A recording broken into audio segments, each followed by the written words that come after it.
সম্মানিত ভাই বন্ধুগণ, আমরা গুরুত্বপূর্ণ কোনো কাজ করতে গেলে সেখানে যদি কোনো কাগজের প্রয়োজন হয় তাহলে সেই কাগজের একাধিক কপি আমরা নিয়ে যাই। উদ্দেশ্য মাস্টার কপি বা মূল কপি যদি কোনো সমস্যা দেখা দেয় তাহলে বিকল্প কপি দিয়ে যেন আমার কাজটি সেরে আসা যায়। ঠিক তেমনিভাবে আল্লাহ সুবহানাহু ওয়া তাআলা যে সমস্ত ইবাদতের নির্দেশ আমাদেরকে করেছেন সে সমস্ত ফরজ ইবাদতের পাশাপাশি একই ইবাদতের নফল ফরম্যাটও আল্লাহ সুবহানাহু ওয়া তাআলা রেখেছেন। যেমন রমজানের সিয়াম রাখা ফরজ, এর বাইরে বিভিন্ন সময়ে নফল সিয়ামের ব্যবস্থা আল্লাহ তাআলা রেখেছেন। যাকাত একজন সম্পদশালী মুমিনের জন্য আদায় করা ফরজ, কিন্তু এর বাইরে ঐচ্ছিক দানের ব্যবস্থাও আল্লাহ সুবহানাহু ওয়া তাআলা বিভিন্ন ক্ষেত্রে রেখেছেন। তেমনি ভাবে একজন মুমিনের জন্য প্রতিদিন 5 ওয়াক্ত সালাত আদায় করা ফরজ বা কর্তব্য আবশ্যক, কিন্তু এর পাশাপাশি বিভিন্ন সালাত আল্লাহ তাআলা রেখেছেন ঐচ্ছিক নফল সুন্নাহ হিসাবে।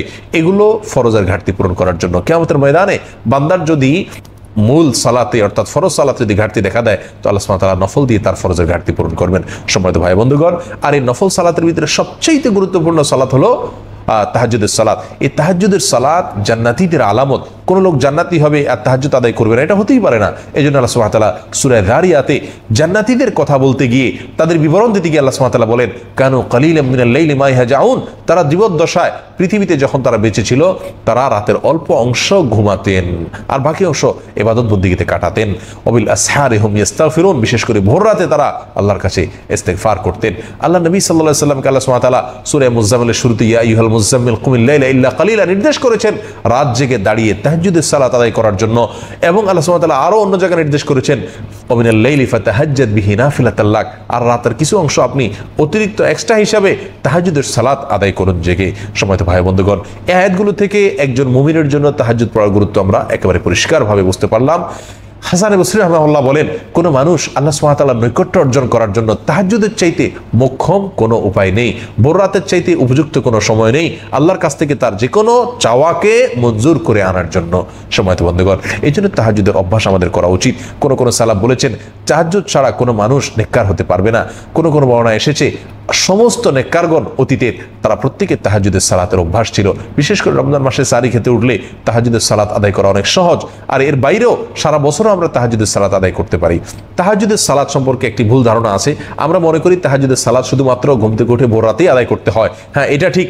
তাহাজ্জুদ মূলত ঘুম থেকে উঠে সালাত আদায় করাকেই তাহাজ্জুদ বলা হয়। তাফসীরে কুরতুবী সহ বেশ কিছু তাফসীরের কিতাবে তাহাজ্জুদ এর সালাতের ব্যাখ্যা দিতে গিয়ে বলা হয়েছে ঘুম থেকে উঠে যে সালাত আদায় করা হয় সেটাকে তাহাজ্জুদের সালাত বলে। কিন্তু এর বাইরে হাসান বসরি রাহিমাহুল্লাহ সহ বড় বড় তাবেঈনদের মত হলো এশার পর থেকে তাহাজ্জুদের ওয়াক্ত শুরু হয়। এশারের পর থেকে আপনি যে কোনো সালাত আদায় করবেন আল্লাহ সুবহানাহু ওয়া তাআলা সেটাকে তাহাজ্জুদের মধ্যে গণ্য করবেন এবং রাত জেগে সালাত আদায় করার যে ফজিলত সেই ফজিলত আপনি পাবেন। তবে সন্দেহ নাই ভোর রাতে আদায় করলে সেই তাহাজ্জুদের মর্তবা মর্যাদা অনেক বেশি। এটা হলো অনেকটা আখের মতো। কেউ যদি আখের গোড়া কিনতে না পারে অন্তত আগা দিয়ে তার কাজ সেরে নিল। কেউ যদি ভোর রাতে উঠতে না পারে তাহলে বঞ্চিত হওয়ার চাইতে ভালো যে এশার পরে বিতির পড়ার আগে 2 রাকাত 4 রাকাত সে তাহাজ্জুদের নিয়তে পড়লো, পড়ে তারপর শুলো। ইনশাআল্লাহ আল্লাহ তাকে তাহাজ্জুদের সওয়াব দান করবেন।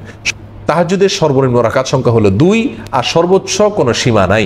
হাদিসে কোনো সীমা বলা হয় নাই। তবে নবী করিম সাল্লাল্লাহু আলাইহি ওয়াসাল্লাম সাধারণত 8 রাকাত পড়তেন 2 রাকাত করে, এবং তিনি হাদিসের ভিতরে বলেছেন সলাতুল লাইলি মাসনা মাসনা, রাতের নামাজ হলো 2 রাকাত করে। অতএব 2 রাকাত পর সালাম ফিরে যত ইচ্ছা পড়বেন আপনি। বিশেষ করে তাহাজ্জুদের সালাতের পরিমাণ বাড়ানোর চাইতে গুরুত্বপূর্ণ হলো এটাকে দীর্ঘায়িত করা।